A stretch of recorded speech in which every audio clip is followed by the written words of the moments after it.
ಬರೀ ಪಬ್ಗಳೇ ತುಂಬಿಕೊಂಡಿರೋ ಕೋರ್ಮಂಗ್ಲದಲ್ಲಿ ನಾಟಿ style food ಅಂದ್ರೆ ನನಗೆ ನೆನಪಾಗೋದೇ ಇದೊಂದೇ ಜಾಗ ಗುರು.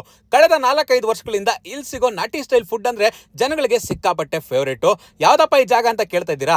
ಕೋರ್ಮಂಗ್ಲದಲ್ಲಿ ಇರ್ತಕ್ಕಂಥ ನಾಟಿ ಕೆಫೆ. ಸೊ ರೀಸೆಂಟ್ ಆಗಿ ನಾನು ಕೂಡ ಈ ಜಾಗಕ್ಕೆ ವಿಸಿಟ್ ಮಾಡಿದ್ದೆ. ಇಲ್ಲಿ ಸಿಗೋ ನಾಟಿ ಸ್ಟೈಲ್ ಫುಡ್ ಎಲ್ಲ ಸಖತ್ ಸೈಕ್ ಆಗಿರುತ್ತೆ ಗುರು. ಯಾವಾಗ್ಲೂ ಮಧ್ಯಾಹ್ನ ಟೈಮಲ್ಲಿ ವಿಸಿಟ್ ಮಾಡ್ತಾ ಇದ್ದೆ. ಈ ಸರಿ ಸಂಡೇ ಬೆಳಗ್ಗೆ ಬ್ರೇಕ್ಫಾಸ್ಟ್ ಗೆ ಏನ್ ಸಿಗುತ್ತೆ ಅಂತ ಬಂದ್ ನೋಡಿದ್ರೆ ಇಲ್ಲಿ ಸಿಗೋ ಮಟನ್ ಕೈಮಾ ದೋಸೆ ಅಂತೂ ಅಲ್ಟಿಮೇಟ್ ಆಗಿರುತ್ತೆ. ಹೈಲಿ ರೆಕಮೆಂಡ್ ಮಾಡ್ತೀನಿ. ತಿಂತಾ ಇದ್ರೆ ಟೇಸ್ಟ್ ಅಂತೂ ಸೂಪರ್ ಗುರು.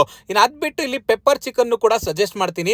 ಅಷ್ಟೇ ಅಲ್ಲದೆ ಬಿಸಿ ಬಿಸಿಯಾಗಿರೋ ತಟ್ಟೆ ಇಡ್ಲಿ ಜೊತೆ ಕರಿ ಲೀಫ್ ಚಿಕನ್ ನ ಟ್ರೈ ಮಾಡಿ, ಒಳ್ಳೆ ಕಾಂಬಿನೇಷನ್. ದೋಸೆ ಜೊತೆ ಮಟನ್ ಕೈಮಾ ಕೂಡ ಟ್ರೈ ಮಾಡಬಹುದು, ಒಳ್ಳೆ ಕಾಂಬಿನೇಷನ್. ಚಿಕನ್ ಫ್ರೈ ಕೂಡ ಚೆನ್ನಾಗಿತ್ತು ತಿನ್ನೋದಕ್ಕೆ.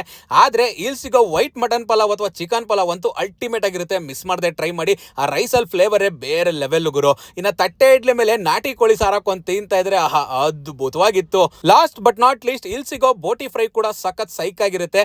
ಜಾಗ ನೆನಪಿದೆಯಲ್ಲ, ಕೋರ್ಮಂಗ್ಲದಲ್ಲಿ ಇರ್ತಕ್ಕಂಥ ನಾಟಿ ಕೆಫೆನ ಮಿಸ್ ಮಾಡದೆ ವಿಸಿಟ್ ಮಾಡಿ.